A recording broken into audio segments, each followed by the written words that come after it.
Sister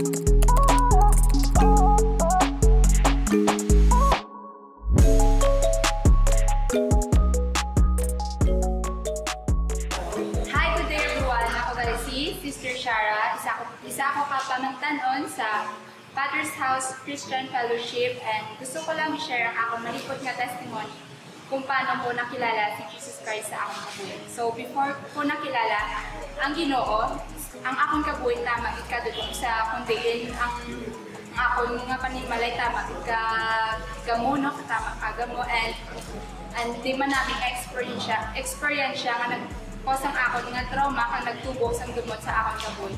And nagsik ako kalipay sa akong palibot, nga ko makita ko lang sa akong barkada sa pag-inom-inom and pag-spend sa tanan ko nga oras sa social media na din. Then naglabot sa punto nga gagahibit na lang na makita ko na akong kagalingon, nagahibit na lang gulpe, and then nagabot sa point na gusto ko na lang pao ng akong nga kabuhi. And pamatyagan ko, wala naging hope ang akong kabuhi, and then I came to ask myself nga wala ko Japon nalipay nga pamatyagan ko may kulang sa gihapon. And then I met Jesus Christ in an unexpected way through sang sign age nga makita ko every time nga maghalin ko sa eskwelahan.